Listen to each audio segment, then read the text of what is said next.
আসসালামু আলাইকুম প্রিয় শিক্ষার্থী। আমি গত ক্লাসে রবীন্দ্রনাথ ঠাকুর রচিত শুভা গল্পটি প্রমিত বাংলায় সহজ ভাষায় লাইন ধরে ধরে অর্থ করে আমরা পড়েছি।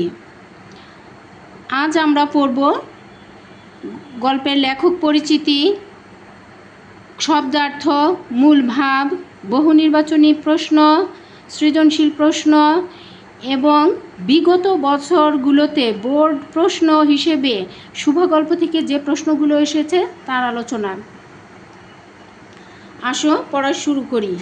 রবীন্দ্রনাথ ঠাকুর 25 বৈশাখ 1268 সালে, ইংরেজি 7 মে 1861 খ্রিস্টাব্দ কলকাতায় জোড়াসাঁকোর ঠাকুর পরিবারে জন্মগ্রহণ করেন। দেখো, জন্ম তারিখ বাংলা এবং ইংরেজিতে কিন্তু একটা মিল আছে। মিল কোথায়? এটা হচ্ছে বাংলা হচ্ছে 1268, 60-এর ঘরে কিন্তু, আর ইংরেজি হচ্ছে 1861, এটাও কিন্তু 60-এর ঘরে। খেয়াল রেখে পড়লে ভুল হবে না। তার পিতা মহর্ষি দেবেন্দ্রনাথ ঠাকুর এবং পিতামহ অর্থ হচ্ছে দাদা, প্রিন্স দ্বারকানাথ ঠাকুর।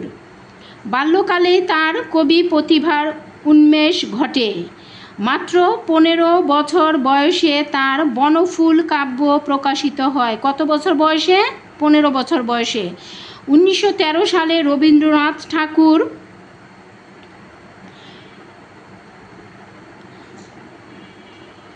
এশীয়দের মধ্যে সাহিত্যে প্রথম নোবেল পুরস্কার লাভ করেন। বস্তুত তার একক সাধনায় বাংলা ভাষা ও সাহিত্য সকল শাখায় দ্রুত উন্নতি লাভ করে এবং বিশ্ব দরবারে গৌরবের আসনে অধিষ্ঠিত হয়। তিনি একাধারে সাহিত্যিক, দার্শনিক, শিক্ষাবিদ, সুরকার, নাট্য প্রযোজক ও অভিনেতা ছিলেন। কাব্য, ছোট গল্প, উপন্যাস, নাটক, প্রবন্ধ, গান ইত্যাদি সাহিত্যের সকল শাখাই তার অবদানে সমৃদ্ধ হয়েছে। তার অজস্র রচনার মধ্যে মানসী, সোনার তরী, চিত্রা, কল্পনা, খনিকা, বলাকা, পুনশ্চ, চোখের বালি, গোরা, ঘরে বাইরে, যোগাযোগ, শেষের কবিতা, বিসর্জন, ডাকঘর, রক্তকরবী, গল্পগুচ্ছ, বিচিত্র প্রবন্ধ ইত্যাদি বিশেষভাবে উল্লেখযোগ্য। এই যে তার যে উপন্যাস, তারপরে এই যে কাব্যগ্রন্থগুলো, এগুলোর নাম কিন্তু তোমরা মোটামুটিভাবে মুখস্থ করবে। এই যে এখন মুখস্থ করবে না, এটা তোমার একেবারে শিক্ষা জীবনের শেষ পর্যন্ত কাজে লাগবে। চাকুরি জীবন, একেবারে সারা জীবনই এটা তোমার কাজে আসবে যদি এখনই তুমি একটু কষ্ট করে মুখস্থ করে ফেলো। আর এখনকার পরীক্ষা তো ভালোই হবে। 22 শ্রাবণ 1348 সালে 7 আগস্ট 1941 খ্রিস্টাব্দ কলকাতার বিশ্বকবি রবীন্দ্রনাথ ঠাকুর শেষ নিঃশ্বাস ত্যাগ করেন। 22 শ্রাবণ 1348। ওই যে দেখো, ওইখানে 68 ছিল জন্ম, এখানে বাংলায় 48 কিন্তু, আর ইংরেজিতে 61 ছিল, এইখানে ইংরেজিতে 41 খ্রিস্টাব্দ। কাজে দুইটাতেই তোমরা মিল রেখে পড়বে। মিল রেখে পড়লে কিন্তু মনে থাকে ভালো। এবার শব্দার্থে আসি। গর্ভের কলঙ্ক, সন্তান হিসেবে কলঙ্ক। গর্ভ হলো মায়ের পেট। যে ব্যক্তি বা বস্তুকে পরিবারের নেতিবাচক হিসেবে দেখা হয় না তা হলো কলঙ্ক। সুদীর্ঘ পল্লব বিশিষ্ট, বড় পাতা বিশিষ্ট। এখানে চোখের পাতা হিসেবে ব্যবহৃত হয়েছে। গল্পে শুভার চোখের পাতাকে কিন্তু বোঝানো হয়েছে। ওষ্ঠধর, ওষ্ঠ এবং অধর, উপরে ও নিচের ঠোঁট। ওষ্ঠ প্লাস যোগ অধর সমান সমান ওষ্ঠাধর, এটা একটা সন্ধি বিচ্ছেদ। কিশলয়, গাছের নতুন পাতা। তর্জমা অর্থ অনুবাদ, এক ভাষা থেকে অন্য ভাষায় রূপান্তর। অস্তমান অর্থ ডুবন্ত, ডুবে যাচ্ছে এমন। চন্দ্র সূর্যের পশ্চিম দিকে অদৃশ্য অবস্থা। অনিমেষ অর্থ অপলক বা পলকহীন। উদয়াস্ত মানে উদয়, যোগ অস্ত, উদয়াস্ত। আবির্ভাব ও তিরোভাব, ওঠা ও ডুবে যাওয়া। এই উদয়াস্ত হচ্ছে আবির্ভাব মানে শুরু এবং শেষ, এই দুইটার মিলনস্থল। ছায়ালোক অর্থ ছায়া যোগ আলোক, ছায়ালোক। কোনো বস্তুর উপর আলো পড়লে বিপরীত দিকে যে প্রতিবিম্ব হয় তা হলো ছায়া। বিজন মহত্ব অর্থ বিজন জনশূন্য। নির্জন, বিজন শব্দের অর্থ এখানে বিজন মহত্ব একসাথে কিন্তু ভেঙে ভেঙে বলছে। বিজন অর্থ জনশূন্য বা নির্জন, আর মহত্ব হচ্ছে মহৎ গুণ। বিজন মহত্ব কোলাহল মুক্ত প্রকৃতির আকর্ষণীয় দিক। বিজন মহত্ব একসাথে একটা অর্থ দাঁড়ায়, আবার ওখানে ভেঙে ভেঙে কিন্তু আলাদা অর্থ দাঁড়ায়। তন্নি অর্থ ক্ষীণ ও সুগঠিত অঙ্গ বিশিষ্ট। বাখারি, কাদের দুদিকে দু প্রান্তে ঝুলিয়ে বোঝা বহনের বাঁশের ফালি। ঢেকিশালা, যে ঘরে ঢেকি রাখা হয়। ঢেকি হলো ধান থেকে চাল তৈরির লোকজ যন্ত্র। এটা গ্রামে দেখা যায়, এখনও গ্রামীণ জীবনে অনেক বাড়িতে ঢেকির ঘর আছে। গার্হস্থ্য সচ্ছলতা অর্থ পারিবারিক দৈনন্দিন জীবনের সচ্ছলতা। চির নিস্তব্ধ হৃদয় অর্থ নিস্তব্ধ হৃদয় উপকূল। ওইদিকে ছিল অর্থ নিস্তব্ধ হৃদয়, এখানে উপকূল। তিনটা শব্দের সমন্বয়ে অর্থ হচ্ছে শান্ত হৃদয়। ঝিল্লি রব পূর্ণ, ঝিঝি পোকার আওয়াজ শব্দে মুখর। মানে ঝিল্লির রব পূর্ণ, যে সন্ধ্যাবেলা গ্রামদেশে ঝিঝি পোকা ডাকে, এখানে সে আওয়াজের কথা বলা হয়েছে। বিজন মূর্তি অর্থ নির্জন অবস্থা। বিজন হলো নির্জন বা জনমানব শূন্য, আর মূর্তি হলো কোনো কিছুর প্রতিকৃতি। বিজন মূর্তি শব্দটি এখানে কোলাহলহীন অবস্থা বা নির্জন জনমানব শূন্য অবস্থা বোঝাতে ব্যবহৃত হয়েছে। গণ্ডদেশ মানে অর্থ হচ্ছে গাল, মুখ অর্থ হচ্ছে বধির বা বোবা। বিষাদ শান্ত, দুঃখ মগ্ন। বিষাদ অর্থ স্ফূর্তি শূন্যতা মানে আনন্দ শূন্য, বিষণ্ণতা। বিষাদ শান্ত হলো খুব বেশি বিষাদগ্রস্ততা থেকে যে শান্ত অবস্থা। খুব বেশি বিষণ্ণ, খুব বেশি দুঃখ অবস্থা থেকে যে অবস্থার সূচনা হয় সেটা হচ্ছে বিষাদ শান্ত অবস্থা। পূর্ণিমা তিথি অর্থ চাঁদের পরিপূর্ণ রূপ হওয়ার সময়। কন্যা ভারগ্রস্ত পিতা মাতা, যে পিতামাতার বিবাহযোগ্য কন্যা সন্তানের বিয়ে হয়নি। কপল শব্দের অর্থ গাল। নেত্রপল্লব চোখের পাতা। শুক্লা দ্বাদশী চাঁদের 12তম দিন। এবার আমরা পাঠ পরিচিতে চলে আসি। শুভা গল্পটি রবীন্দ্রনাথ ঠাকুরের বিখ্যাত গল্পগুচ্ছ থেকে সংকলিত হয়েছে। গল্পগুচ্ছ একটি রবীন্দ্রনাথের ছোট গল্পের বই। তোমাদের অনেকের ঘরেই হয়তো এটা আছে। অনেক গল্প সেখানে সেই গল্পগুচ্ছ থেকে শুভা গল্পটি তোমাদের নবম শ্রেণীতে পাঠযোগ্য হিসেবে চয়ন করা হয়েছে।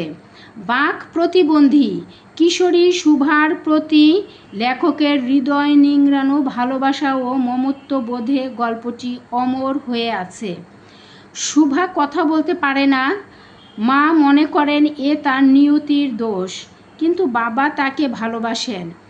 আর কেউ তার সঙ্গে মেশে না, খেলে না, কিন্তু তার বিশাল একটি আশ্রয়ের জগৎ আছে। যারা কথা বলতে পারে না সেই পোষা প্রাণীদের কাছে সে মুখর, তাদের সে খুবই কাছের জন। আর বিপুল নির্বাক প্রকৃতির কাছে সে পায় মুক্তির সনদ। শুভা গল্পের মাধ্যমে রবীন্দ্রনাথ ঠাকুর বিশেষ চাহিদা সম্পন্ন শিশুর মন ও চিন্তা, আবেগ ও অনুভূতির সূক্ষ্মতর দিকগুলো উপস্থাপন করেছেন। শিশুর এ ধরনের প্রতি সকলের মমত্বশীল দৃষ্টিভঙ্গি প্রস্তুতে সহায়তা করে এ গল্প রচিত। এবার আমরা বহু নির্বাচনী প্রশ্নে চলে যাব। শুভা গল্পে শুভা কোন ধরনের প্রতিবন্ধী? বুদ্ধি, শ্রবণ, দৃষ্টি, বাক। এখানে বাক প্রতিবন্ধী হবে। এই প্রশ্নটা ঢাকা বোর্ডে 22 সালে চলে আসছে। ছোট্ট মেয়েটির নাম সুভাষিনী, রাখে কে? হরিহর, প্রতাপ, নীলমণি, বাণীকণ্ঠ। কে নাম রেখেছিল? তার বাবা বাণীকণ্ঠ। এই প্রশ্নটি এসেছে বরিশাল বোর্ড 2024 সালে। শুভার চোখের ভাষা কেমন? সুবিস্তৃত ইঙ্গিতবাহী অসীম উদার বিষাদ অসীম উদার। এ প্রশ্নটি 2022 সালে সিলেট বোর্ডে এসেছিল। শুভা কার পায়ের কাছে বসে কাঁদতে লাগলো? মায়ের, বাবার, সর্বশীর, পাঙ্গুলির। এখানে হবে বাবার পায়ের কাছে কাঁদতে লাগলো। ওই যে বাবাও যখন কেঁদে দিল, গাল বেয়ে চিবুক বেয়ে জল পড়লো। এই প্রশ্নটি যশোর বোর্ডে 2024 সালে চলে আসছে। তুমি আমাকে যাইতে দিও না মা, শুভার এ কথায় কি প্রকাশ পেয়েছে? আকুলতা, অস্থিরতা, প্রার্থনা, চঞ্চলতা। আকুলতা।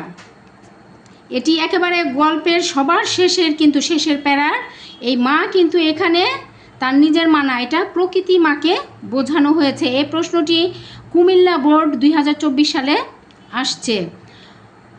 আরও কিছু গুরুত্বপূর্ণ প্রশ্ন তোমাদের জন্য, তোমরা একটু দেখো। শুভাদের গ্রামের নাম কি? মণিপুর, চণ্ডীপুর, ভবানীপুর, মনোহরপুর। শুভাদের গ্রামের নাম মনোহরপুর।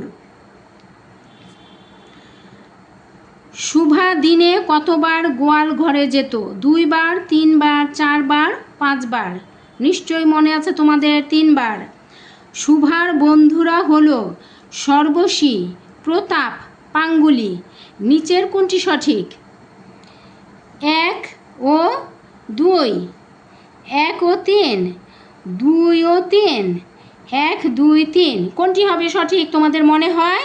সর্বশীয়, প্রতাপ ও পাঙ্গুলীয়। কাজেই ঘ নাম্বার হবে সঠিক উত্তর। শুভা নিজেকে বিধাতার কি মনে করত? দান, অভিশাপ, উপহার, সৃষ্টি। অভিশাপ মনে করত। সর্বশী ও পাঙ্গুলি কিসের নাম? ষাঁড়ের, নদীর, গাভীর, ধানের। গাভীর নাম। গোসাইদের ছোট ছেলেটির নাম কি ছিল? প্রতাপ, বলাই, ফটিক, মাখন। নিশ্চয় প্রতাপ। বাণীকণ্ঠ 2 বেলা কি খেত? নুন ভাত, ডাল ভাত, ফ্যান ভাত, মাছ ভাত। এখানে মাছ ভাত, মানে এখানে মাছ ভাত দিয়ে তার আর্থিক সচ্ছলতাকে বোঝানো হয়েছে। মধ্যাহ্নে রুদ্র মহাকাশ তলে চুপ করে বসে থাকত। বোবা প্রকৃতি, প্রতাপ, বোবা মেয়ে। নিচের কোনটি সঠিক? 1 ও 2, 1 ও 3, 2 ও 3, 1, 2 ও 3। এখানে কোনটা সঠিক? দুপুরের মধ্যাহ্নের সময় বসে থাকতো এই বোবা প্রকৃতি এবং বোবা মেয়ে। তাহলে 1 ও 3, এই খ হবে উত্তর, সঠিক উত্তর। শুভা গল্পটি কোন গ্রন্থ থেকে নেওয়া হয়েছে? রবীন্দ্রনাথের কোন গ্রন্থ থেকে নেওয়া হয়েছে? গল্প স্বল্প, গল্পগুচ্ছ, স্বনির্বাচিত গল্প? কোনোটাই না। হ্যাঁ, কোনোটা অবশ্যই, সেটা হচ্ছে গল্পগুচ্ছ। কপল শব্দের অর্থ কি? কপল শব্দের অর্থ কপাল, গাল, ঠোঁট, নাক। কপল শব্দের অর্থ কি বলো? এই গাল। শুভা গল্পে উল্লেখিত গভীর নিস্তব্ধ পাতালপুরী কেমন? ঝিল্লির বর্ণপূর্ণ, তরুৎ ছায়া ঘন, মণিদীপ্ত, বিষাদ শান্ত। এই যে মণিদীপ্ত, এটা বইয়ের শেষের প্যারা থেকে নেওয়া হয়েছে। অনিমেষ শব্দের অর্থ কি? পলকহীন, বিরতিহীন, ইচ্ছাধীন, আশ্রয়হীন। এখানে পলকহীন হবে। নেত্রপল্লব শব্দের অর্থ কি? চোখের পাতা, চোখের তারা, চোখের মণি, চোখ জোড়া, চোখের পাতা। কাঁধের কাছে শুভা মুখর, মানে খুব বেশি পরিচিত। পোষা প্রাণী, মা বাবা, প্রতাপ, প্রকৃতি। পোষা প্রাণী। প্রতাপের প্রধান শখ কী ছিল? মাছ ধরা, গান গাওয়া, গান শোনা, গাছে ওঠা। কী ছিল? ওই যে ছিপ দিয়ে মাছ ধরা। এবার আমরা তোমাদের জন্য, তোমরা দেখো স্ক্রিনে যে বিভিন্ন সালে ঢাকা বোর্ডে এই গল্পটি থেকে যে প্রশ্নগুলো আসছে তার একটা সম্যক ধারণা নিয়ে এসেছি। তোমরা যদি এই যে এই ধারণাগুলোর উপর একটু নজর দাও, একটু পড়ো, তাহলে এই গল্পের যেখান থেকে প্রশ্ন আসুক না কেন তোমরা পারবে। আর এখানে এই পাশে দেখতেই পারছো যে কি বিপুল পরিমাণে প্রশ্ন এই গল্পটি থেকে প্রতি বছর প্রত্যেকটা বোর্ডে প্রতি বছর একাধিক বোর্ডে এইখান থেকে প্রশ্ন হয়েছে। এই প্রশ্নগুলো তোমরা একটু দেখে নাও। বাক প্রতিবন্ধীদের মনোজগৎ সম্পর্কে ধারণা, এই সম্পর্কে তোমার ধারণা থাকতে হবে। বাক প্রতিবন্ধীদের মনোজগৎ সম্পর্কে কি ধারণা আমি অল্পতে বলে দেই। আমাদের এখানে শুভা বাক একজন বাক প্রতিবন্ধী, তার সম্বন্ধে আমরা বুঝতে পারি যে সে মানুষের কাছ থেকে সবসময় একটু সরে সরে থাকতে চায়। তার যে নিজের কম আছে, সবার থেকে নিজের কিছু কম আছে, সেই কমটাকে লুকানোর জন্য সে কি করে, মানুষের কাছ থেকে দূরে সরে থাকতে পারলেই যেন বাঁচে। তার হয় কাদের সাথে বন্ধুত্ব হয়, প্রাণীদের সাথে, প্রকৃতির সাথে। সে পূর্ণিমার রাতে, তারপর মধ্য দুপুরে যখন কেউ থাকে না, নিরিবিলি একাকী, সে কিন্তু তখন প্রকৃতির কাছে যায় এবং নিজেকে মেলে ধরে প্রকৃতির কাছে। প্রকৃতি যেন তার সাথে কথা বলে এবং তাকে বুঝতে পারে, এমন একটা ধারণা তার মনোজগতের। এইরকম ধারণা, সে যে প্রতিবন্ধী শিশু কথা বলতে পারে না, সে কিন্তু কানে শুনতে পারে। এখানে শুভার ক্ষেত্রেও তা হয়েছে, শুভা কিন্তু কানে শুনতে পারত, কিন্তু ওর অনেকে এটা বুঝতো না। তাই শুভার সামনে অনেকে অনেক অপ্রাসঙ্গিক, অনেক অমধুর কথা বলে ফেলতো, যা শুভা শুনে মনে কষ্ট পেত এবং তখনই সে ছুটে যেত তার পোষা প্রাণীদের কাছে। তোমরা এই বাক প্রতিবন্ধীদের মনোজগৎ সম্পর্কে যদি ধারণা নাও, এই যে দেখো, এটা ঢাকা বোর্ড 20 এবং রাজশাহী বোর্ড 20-এ এখান থেকে প্রশ্ন হয়েছে। মোটামুটি ধারণা নিয়ে সৃজনশীল তো আমরা হুবহু কমন অনেক সময় পাই না, কিন্তু এই যে এই সমস্ত বিষয়গুলোর সম্বন্ধে যদি তোমরা ধারণা নিয়ে পরীক্ষার হলে যাও, একবারে আমি বলে রাখছি যে তোমরা অবশ্যই লিখতে পারবে এবং ভালো নম্বর পাবে। প্রতিবন্ধীদের মানবিক অনুভূতি ও সংবেদনশীলতার স্বরূপ। এই যে মানবিক অনুভূতি কি, এই যে তার অনুভূতিগুলো মানবিক, তারা কিন্তু যারা প্রতিবন্ধী থাকে তাদের মানবিক অনুভূতি, আমরা যারা কথা বলতে পারি, আমাদের সব কিছু সচল যাদের, তাদের থেকে কিন্তু তাদের অনুভূতি অনেক বেশি তীব্র এবং তীক্ষ্ণ হয়। তারা কিন্তু, আমরা যেটা বুঝি না, তারা কিন্তু সেটা অনেক সময় বুঝতে পারে। এবং সংবেদনশীলতা মানে কি হচ্ছে, সংবেদনশীলতা হচ্ছে যে তারা ওই যে অল্পতেই, তারা তো বুঝতে পারেই, তারা ওই যে কষ্ট পায়, দুঃখ পায়, কিন্তু কারো কাছে সেটা প্রকাশ করতে পারে না। এখানে শুভাকে বাক প্রতিবন্ধী হিসেবে দেখানো হয়েছে, কিন্তু অন্য অন্য অঙ্গের প্রতিবন্ধী যারা, তাদের কিন্তু সেম দুঃখ, তাদের কিন্তু একই দুঃখ। তারা ওই সংবেদনশীল হয়। সংবেদনশীল মানে সব কিছু তাদের সহ্য করে যেতে হয়, নীরবে নিভৃতে, কাউকে কিছু বলতে পারে না। সে সকল পরিবারের সবার কাছ থেকে, সমাজের সবার কাছ থেকে নিজেকে সব সময় আড়াল করে অন্ধকারে রাখার চেষ্টা করে। আচ্ছা, তারপরে প্রশ্নটা দেখো, এটা আসছে, দেখো, Dinajpur board 23, Chittagong board 22, Sylhet board 22, Barisal board 20। কাজেই তোমরা এগুলো সম্বন্ধে একটু ধারণা নিয়ে, গল্পটা যদি ভালো করে পড়ো না, তাহলে এগুলো পড়ার আর দরকার হবে না। প্রতিবন্ধী কন্যাকে নিয়ে পিতামাতার দুর্ভাবনা ও দায়িত্ববোধের স্বরূপ। এখানে প্রতিবন্ধী কন্যা বা পুত্র যার আছে, তাকে নিয়ে বাবা মায়ের যে দুর্ভাবনা, সেটা তোমরা নিজেরাই কিন্তু বুঝতে পারছো, কারণ তোমাদের আশেপাশে প্রায় ফ্যামিলিতেই এগুলো, পরিবারেই দেখা যায়। তখন বাবা মার কি দুর্ভাবনা, এই যে শুভার যে বড় 2 বোন ছিল, তাদেরকে কত দেখে শুনে, কত ধুমধাম করে বাবা মা বিয়ে দিয়েছেন, কিন্তু শুভার ক্ষেত্রে কিন্তু ভিন্ন। শুভার ক্ষেত্রে তোমরা এখানে রবীন্দ্রনাথের গল্পটি সংক্ষেপিত পুরো গল্প যদি তোমরা গল্পগুচ্ছ থেকে পড়ো, তাহলে বুঝতে পারবে শুভাকে কিন্তু কলকাতায় নিয়ে জোর করে এক ভালো সরকারি চাকরিজীবীর কাছে বিয়ে দেওয়া হয়েছিল। সেটা তোমাদের এখানে নাই, আমি বলছি এটা গল্প প্রসঙ্গে, তোমাদের এখানে উত্তরে সেটা আসবে না।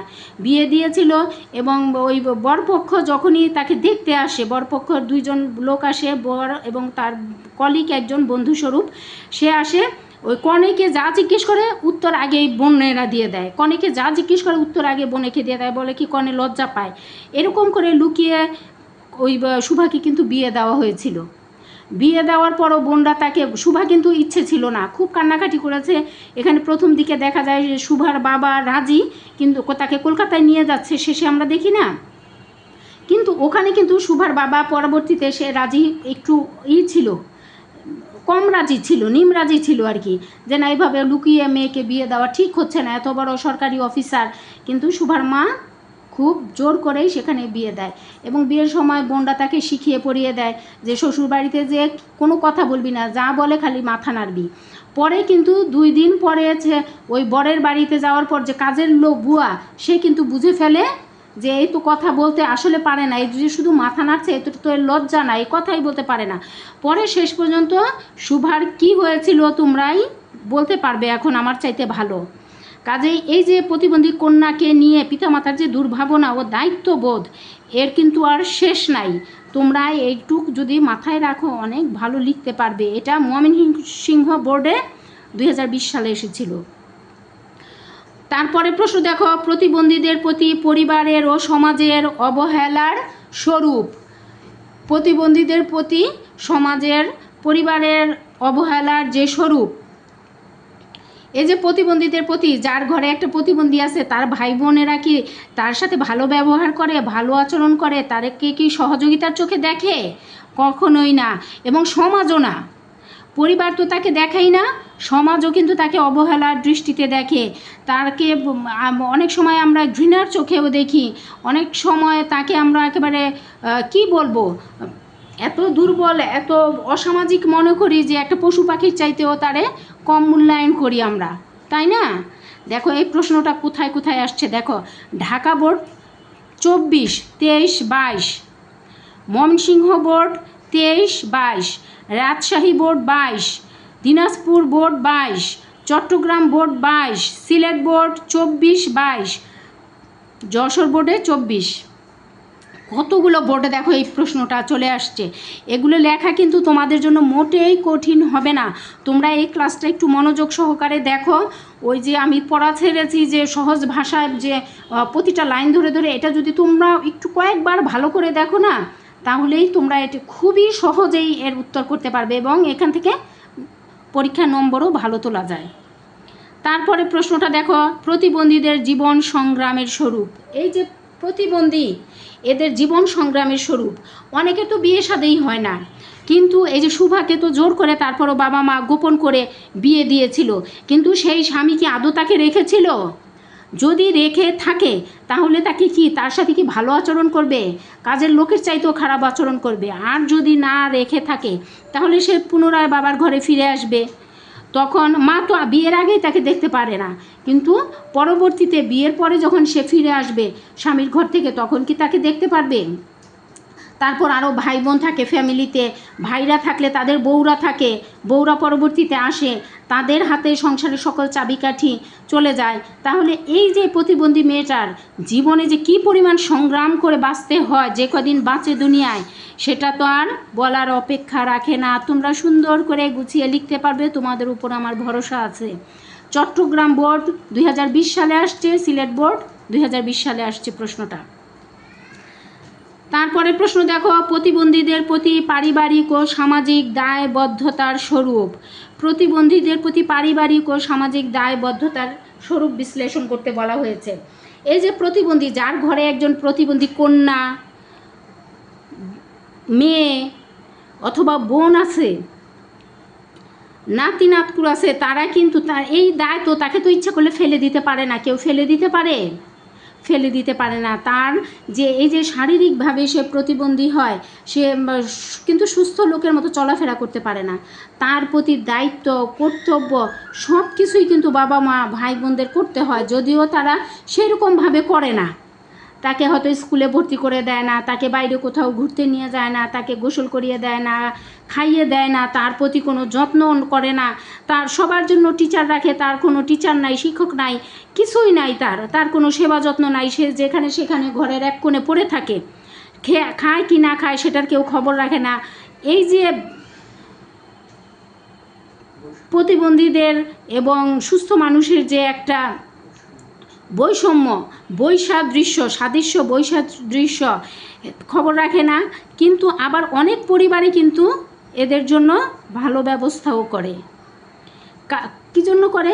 পারিবারিক দায়বদ্ধতা থেকে, সামাজিক দায়বদ্ধতা থেকে, যে না যাই হোক আমার সন্তান, আমার বোন, আমি ফেলে কোথায় দিব? একে কি আর ফেলে দেওয়া যায়?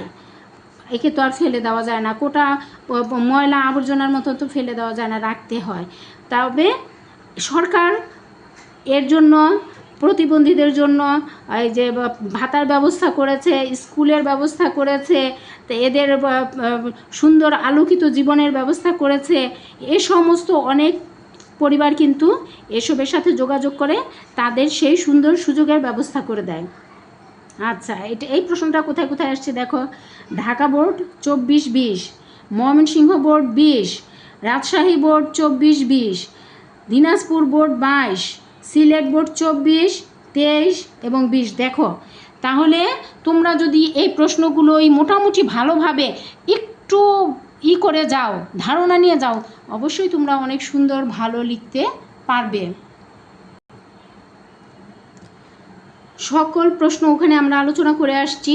তারপরে তোমাদের জন্য অতিরিক্ত কিছু, যাতে তোমাদের কোনো সমস্যা না হয় পরীক্ষার সময়, ঢাকা বোর্ডে আসা কিছু গুরুত্বপূর্ণ প্রশ্ন, উদ্দীপক এবং সৃজনশীল প্রশ্ন আলোচনা করে দিচ্ছি। বিশ্বকাপ উদ্দীপক পড়ে নিয়ে আগে। বিশ্বকাপ ফুটবল 2022-এর উদ্বোধনী আসর অনুষ্ঠিত হয় কাতারের আল বাইত স্টেডিয়ামে। মঞ্চে আসেন দু হাতে ভর দিয়ে চলা 20 বছরের যুবক গানিম আল মুফতাহ। গানিমের সুললিত কণ্ঠে কোরআন তেলাওয়াতের মাধ্যমে জমকালো আসর শুরু হয়। কে এই গানিম? জন্মগতভাবেই তার দুটি পা নেই, এজন্য শিশুকাল থেকে তাকে পদে পদে সামাজিক বঞ্চনার শিকার হতে হয়েছে। তবে তার মা বাবা দুজন দুটি পা হয়ে সন্তানের সঙ্গে থেকেছেন, প্রেরণা জুগিয়েছেন। তাই তো তিনি বিশ্বের দরবারে একজন মোটিভেশনাল স্পিকার হিসেবে পরিচিত লাভ করেছেন। এবার দেখো, এখানে কি বলা হয়েছে, একটা ছেলের কথা বলা হয়েছে যে জন্ম থেকেই তার দুটি পা নেই, কিন্তু বাবা মা কিন্তু এই জন্য থেমেছিল না। বাবা মা কী করেছে, তার জন্য যথাযোগ্য, ওই যে আমরা শেষের যে উদ্দীপকটা দেখলাম, ওই শেষের প্রশ্নটা দেখলাম, বোর্ড কোশ্চেন, যে বাবা মা তাকে কি করেছে, পারিবারিক এবং সামাজিক দায়বদ্ধতা যেটা, সেটা তার জন্য পড়াশোনার ব্যবস্থা করেছে। তাকে এমনভাবে গড়ে তুলেছেন যে দেখো, সে এত বড় একটা খেলার উদ্বোধনী অনুষ্ঠানে সে কি করেছে, কুরআন তেলাওয়াত করেছে, এবং তার কুরআন তেলাওয়াতে সবাই বিমোহিত হয়ে গিয়েছিল। তাহলে এখন দেখো, বাখারি অর্থ কি? বাখারি অর্থ কি বলো দেখি। বাখারি অর্থ হচ্ছে বাঁশের একটা ফালিদ, যার দুই পাশে দুটি বোঝা বা ঝুড়ি থাকে। সুভার সমস্ত হৃদয় অশ্রু বাষ্পে ভরে গেল কেন, বুঝিয়ে লেখো। সুভার সমস্ত হৃদয়, সুভা তো কথা বলতে পারতো না, বাক প্রতিবন্ধী ছিল। সুভাকে কেউ যদি ভালোবেসে একটু কাছে ডেকে নিত, সুভা কিন্তু অনেক বেশি খুশিতে আহ্লাদিত হয়ে যেত। আর কেউ যদি তাকে উপেক্ষা করত, তাহলে তা তার কষ্টের বেশি, অতি কষ্টের কারণ হয়ে দাঁড়াতো। সুভার পিতা বাণীকণ্ঠ সুভাকে নিয়ে বিদেশ যাত্রার পরিকল্পনা গ্রহণে অজানা আশঙ্কায় সুভার সমস্ত হৃদয় অশ্রু বাষ্পে ভরে যায়। এখানে যে মূল কথা, অর্থাৎ সুভাকে ওই যে কলকাতায় নিয়ে যাবে সুভার বাবা, সুভা ওই যে শুনে আসছে যে তার বিয়ে দিবে, সেখানে নিয়ে তার জন্য বর দেখা হয়েছে। এই যে অজানা, সে তো নিজেই জানে যে সে সমাজের একটা বোঝা, সে কারো ভালোবাসার পাত্রী না, কাজেই তাকে নিয়ে, সে কিন্তু বুঝতে এটা বাকি নাই যে তাকে নিয়ে জোর করে তার অগোচরে বা ওই যে বরের অগোচরে একটা করে কি বলে সেটাকে, মিথ্যাচার করে তাকে বিয়ে দেওয়া হবে। তখন সুভার কি হবে, এসব ভেবে কিন্তু সুভার অশ্রুবাষ্পে ভরে গেল চোখ। তারপর বলছে উদ্দীপকে, গানিম সুভা গল্পের সুভার সঙ্গে যে দিক থেকে সাদৃশ্যপূর্ণ তা ব্যাখ্যা করো। এখানে সুভার সাথে গানিমের যে সাদৃশ্য, শারীরিক প্রতিবন্ধকতা এবং কারণের সামাজিক বঞ্চনার শিকার হওয়ার দিক থেকে উদ্দীপকের গানিম সুভা গল্পের সুভার সঙ্গে সাদৃশ্যপূর্ণ। দুইজনেই শারীরিক প্রতিবন্ধী। সুভা গল্পে সুভা একজন বাক প্রতিবন্ধী। এক বাবা ছাড়া আশেপাশে সকলেই তাকে উপহাস করে, তাচ্ছিল্য করে। তার মা তাকে গর্ভের কলঙ্ক বলে মনে করে। প্রকৃতির কোলে আশ্রয় খুঁজে সে গরু ছাগলের মতো অবলা প্রাণীর সাথে সে বন্ধুত্ব গড়ে তোলে। আর উদ্দীপকে 2022 সালে ফুটবল বিশ্বকাপে উদ্বোধনী অনুষ্ঠানে কোরআন তিলাওয়াত করা গানিম আল মুনতাহ নামের একজন যুবকের কথা বলা হয়েছে। তার সুললিত কণ্ঠের কোরআন তেলাওয়াতে সবাই যেন বিমোহিত হয়। এই গানিমও কিন্তু জন্মগতভাবে দুটি পা হারায়, কিন্তু তার পরিবারে তার বাবা মা তার জন্য অনেক কিছু করেছে, যথেষ্ট করেছে, এবং তাকে এই পর্যন্ত নিয়ে আসছে যাতে সে অন্যের বোঝা না হয়ে সমাজে বেঁচে থাকে। সে যেন নিজের পায়ে পা তার নেই, কিন্তু তারপরও সে যেন নিজের পায়ে ভর দিয়ে মানে স্বনির্ভর আত্মনির্ভর হয়ে বেঁচে থাকতে পারে। তাহলে এখানে কি বলা হয়েছে? ওখানে সাদৃশ্য থাকলেও কিন্তু এখানে বৈসাদৃশ্য আমরা লক্ষ্য করি। কোন দিক থেকে? তাদের শুভা এবং গানিমের যে সুযোগ সুবিধা সেদিক থেকে কিন্তু তারা একেবারেই বৈসাদৃশ্য রয়েছে তাদের মধ্যে। সাদৃশ্য শুধু ওখানে যে দুইজনেই প্রতিবন্ধী। উদ্দীপকে গানিমের মতো প্রেরণা পেলে শুভা গল্পের শুভার অবস্থাও পরিবর্তন হতো। মন্তব্যটি বিচার করো। এটা তো সত্যি কথাই। উদ্দীপকে গানিমের মতো যদি শুভা প্রেরণা পেত, শুভাকে কেউ দেখতে পারতো না, এমনকি নিজের মাও না, শুধু বাবা একটু ভালোবাসতো। সে তো কোনো সুযোগ সুবিধা পায় নাই। গানিম যেমন গানিমকে তার বাবা মা এমনভাবে গড়ে তুলেছে, এটা কিন্তু সাধারণ শিশুরাও পায় না। এমনভাবে গড়ে তুলেছে যে সে দেখো কাতারে একটা খেলার অনুষ্ঠানে, সে উদ্বোধনী অনুষ্ঠান, তাও সোজা কথা না, খেলার যে কোনো অনুষ্ঠান না, একটা উদ্বোধনী অনুষ্ঠানে তাকে কোরআন তেলাওয়াত করতে সেখানে আমন্ত্রণ জানানো হয়েছে, এবং সে এমন সুন্দর কোরআন তেলাওয়াত করেছে যে সে সবাই বিমোহিত হয়ে গেছে। তাহলে কি এই যে তার গুণ তার কি প্রতিবন্ধকতাকে কিন্তু ঢেকে দিয়েছে। এই কিন্তু শুভা কি সেটা পেয়েছে? শুভা কিন্তু সেটা পায়নি। শুভা সাধারণত ঘরের যে ভালোবাসা, পরিবারের ভাই বোনদের মা বাবার যে ভালোবাসা, সেটাই তো পায় নাই। আর সেটা না পাওয়ার কারণে সে কী করত? অবলা পশুদের সাথে বন্ধুত্ব করত। প্রকৃতির কোলে যে সে তাকে নিজেকে কি করত? উজাড় করে দিত। এখানে তোমরা যদি একটু ভালো করে মনোযোগী গল্পটা পড়ো, আমার মনে হয় না কোনোখানে প্রশ্ন করতে আটকাবে। জন্ম থেকে সুলতানার ডান হাত এবং বা পা একরকম অকেজ। এটা ঢাকা বোর্ডের 23 সালে আসছে। বেশিক্ষণ হাঁটতে পারে না, প্রায় সব কাজেই কারো না কারো সাহায্য নিতে হয়। অন্যদের মতো স্বাভাবিক না হওয়ায় কেউ তার সঙ্গে মিলতে চাইতো না এবং খেলাও করতো না। কিন্তু সুলতানার মনোবল হারায় নাই। ডান হাতের শক্তি না থাকায় সে বাঁ হাতে লেখালেখি করতো। পড়াশোনা অব্যাহত রেখে মাধ্যমিক ও উচ্চ মাধ্যমিকের গণ্ডি পেরিয়ে সে এখন স্নাতকে ভর্তি হয়েছে। এই যে দেখো সুলতানা, সেও কিন্তু ডান হাতে কোনো বল পেত না, সেও কিন্তু একজন প্রতিবন্ধী। কিন্তু এই প্রতিবন্ধকতাকে সে কিন্তু কি করতে পেরেছে? জয় করতে পেরেছে। কিন্তু এই জয়ের পিছনে কি তার পরিবারের নিশ্চয়ই হাত ছিল। আচ্ছা, এবার আমরা প্রশ্নে যাই, দেখি কি প্রশ্ন এ প্রসঙ্গে। এটা কিন্তু ঢাকা বোর্ড 2023 সালের প্রশ্ন, আগেরটা ছিল ঢাকা বোর্ড 2024-এর প্রশ্ন। অনিমেষ শব্দের অর্থ কি? অনিমেষ শব্দের অর্থ অপলক বা পলকহীন। কালো চোখকে কিছু তর্জমা করতে হয় না কেন? ব্যাখ্যা করো। মানুষের মনের ভাবের খেলা চোখের মাধ্যমে স্বাভাবিকভাবেই প্রকাশিত হয় বলেই কালো চোখকে কিছু তর্জমা করতে হয় না।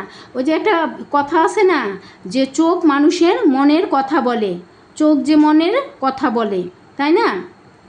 সেরকম এখানে বলা হচ্ছে যে মানুষের মন যদি খারাপ হয় তখন কি চোখে কিন্তু তার ছাপ পড়ে। আবার মানুষ যখন উৎফুল্ল হয়, খুশি হয়, তখন তার চোখের চাহনিতেই কিন্তু সে আনন্দটা ধরা পড়ে। এই চোখের যে তর্জমা করতে হয় না, মানে চোখ বলে দেয় যে সে মানুষটা কি অবস্থায় আছে, কখন কি অবস্থায় আছে। তাকে একেবারে নিরীক্ষণ করে ভালো করে দেখে কিন্তু তার চোখের তর্জমা করার প্রয়োজন হয় না। এখানে এই চোখ কার চোখের কথা বলা হয়েছে? গল্পে শুভার চোখের কথা বলা হয়েছে, যে শুভা কখন কি করতে পারে, কখন কি বলতে পারে, কখন মনে কষ্ট, কখন দুঃখ, সেটা কিন্তু তার চোখই বলে দেয়। উদ্দীপকের সুলতানার সঙ্গে শুভা গল্পের শুভার সাদৃশ্যপূর্ণ দিকটি ব্যাখ্যা করো। এখানে সাদৃশ্যপূর্ণ দিক কোনটি? শুভা একজন প্রতিবন্ধী এবং উদ্দীপকের সুলতানাও একজন প্রতিবন্ধী, তাদের মধ্যে এটাই সবচেয়ে বড় সাদৃশ্য। সুলতানার উদ্দীপকের শুভা কি একজন বাক প্রতিবন্ধী, সে কথা বলতে পারে না, সে মনের ভাব কারো কাছে প্রকাশ করতে পারে না, পরিবারের সবাই তাকে তুচ্ছ তাচ্ছিল্য করে, সে শেষ পর্যন্ত আশ্রয় নেয় যে প্রকৃতির কোলে। আর কেউ তার সাথে বন্ধুত্ব করে না, খেলতে আসে না, খেলতে ডাকে না, সে কাদের সাথে খেলা করে, কাদের সাথে কথা বলে? তার পোষা পশু পাখির সাথে। আর অন্যদিকে উদ্দীপকের সুলতানারও কিন্তু ঠিক একই অবস্থা, তার ডান পা একরকম একেজো, বেশিক্ষণ হাঁটতে পারে না, প্রায় সব কাজেই করে না কারো সাহায্য নিতে হয়, অন্যদের মতো স্বাভাবিক না। আবার সঙ্গে মিলতে চাইলে, কারোর সঙ্গে মিলতে চাইলেও তারা মিলে না। কিন্তু সুলতানা মনোবল হারায় নাই, ডান হাতে শক্তি না পেলে কি হবে, বাম হাতে সে লেখালেখি করতো, লেখাপড়া অব্যাহত রেখে মাধ্যমিকে উচ্চ মাধ্যমিকের গণ্ডি পেরিয়ে সে এখন স্নাতকে ভর্তি হয়েছে। মানে শুভা যেটা পারে নাই কি সুলতানা কিন্তু সেটা পেরেছে, তাই না? এবার ঢাকা বোর্ড 2022 এবং ময়মনসিংহ বোর্ড 2022-এ এ প্রশ্নটি এসেছে। পোলিও আক্রান্ত হয়ে শাহানের বাম পা বাঁকা হয়ে গেছে, হাঁটতে তার খুব কষ্ট হয়, স্কুলে যাওয়ার জন্য সবার আগে ঘর থেকে বেরিয়েও সে সময় মতো স্কুলে পৌঁছতে পারে না, রাস্তায় বেশ কয়েকবার বসতে হয়, তবুও প্রচণ্ড ব্যথা হয়, দেরি হয়ে গেলে প্রায় সে স্কুলে যায় না, স্কুলের পাশে প্রকাণ্ড মাঠের কোণে বসে সারাক্ষণ আকাশের পানে চেয়ে থাকে। শ্রমজীবী বাবাকে এ কথা জানালে তিনি বলেন, এ সবই তার স্কুল কামাইয়ের অজুহাত। এতে শাহান খুব কষ্ট পায় এবং কাঁদতে শুরু করে। দেখো প্রশ্ন আলোচনায় আসি।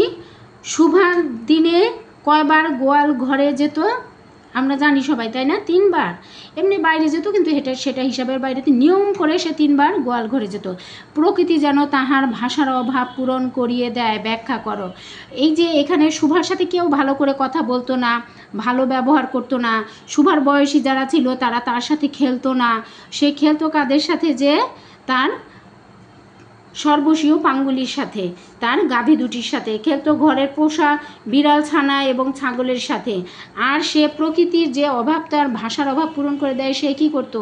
বিজন নির্জন দুপুরবেলা যখন কেউ কোথাও নাই, একেবারে দুপুরের রোদে মাঠ ঘাট বন জঙ্গল গাছগাছালি সব শাঁ শাঁ করছে, সেই সময় সে ঘর থেকে বের হয়ে প্রকৃতির কাছে চলে যেত, প্রকৃতির গাছপালা এবং সে বসে থাকতো গাছের ছায়ায়, আর প্রকৃতির গাছগুলো রৌদ্র মাথায় দাঁড়িয়ে থাকতো। এভাবে তারা নিজেদের ভাষায় ভাব আদান প্রদান করতো। এজন্যই এখানে বলা হয়েছে প্রকৃতি যেন তাহার ভাষার অভাব পূরণ করিয়ে দেয়। মানে ওই যে তার সাথে কথাবার্তা প্রকৃতির সাথেই হতো, গাছের সাথেই হতো, ঘাসের সাথেই হতো, এজন্যই এখানে কথা বলা হয়েছে। উদ্দীপকের শাহানের বাবা ও শুভা গল্পের শুভার বাবার মধ্যে যে সাদৃশ্য রয়েছে তা ব্যাখ্যা করো। সন্তানের অসুখ বিসুখে উপেক্ষা দিক থেকে উদ্দীপকের শাহানের বাবার সাথে শুভার বাবার সাদৃশ্য পরিলক্ষিত হয়। শুভা গল্পের কেন্দ্রীয় চরিত্র শুভা কথা বলতে পারে না বা প্রতিবন্ধী হওয়ায় আশেপাশে সকলেই তাকে অবজ্ঞা অবহেলা করে, এমনকি তার মাও তাকে ভালো চোখে দেখে না। বাবা তাকে ভালোবাসলেও সমাজের চাপে শেষ পর্যন্ত সেটা টিকে না। আর উদ্দীপকের শাহান একজন প্রতিবন্ধী কিশোর, পোলিও রোগের কারণে তার বাম পা বাঁকা হয়ে গেছে, এজন্য হাঁটতে অসুবিধা হওয়ায় সময় মতো সে স্কুলে পৌঁছতে পারতো না। কিন্তু শাহানের বাবা এই সমস্যাকে গুরুত্ব না দিয়ে উল্টো স্কুল কামাইয়ের জন্য তাকে ভৎসনা করত। অন্যদিকে শুভা গল্পের শুভার বাবা শুভাকে ভালোবাসলেও সমাজের চাপে বাধ্য হয়ে তাকে অনিশ্চিত ভবিষ্যতের দিকে ঠেলে দেয়। এক্ষেত্রে সমস্যার প্রকৃতি ভিন্ন হলেও শাহান এবং শুভার বাবা উভয়ই সন্তানের অসুখ অসুবিধাকে উপেক্ষা করেছে, এ বিষয়টি তাদের মধ্যে সাদৃশ্য রচিত করেছে। আজকের মতো ক্লাস এখানেই আমরা শেষ করছি। শেষ করার আগে তোমাদের একটি কথা বলি, এরপরে তোমরা কোন গল্প বা কবিতা পড়তে চাচ্ছ আমাকে কমেন্ট বক্সে জানিও। আর সহজে পড়া শিখির পাশে থেকে আমাকে উৎসাহ দিও, যাতে আমি আরও অনেক ভালো ক্লাস তোমাদের জন্য নিয়ে আসতে পারি। সবাইকে ধন্যবাদ। আসসালামু আলাইকুম।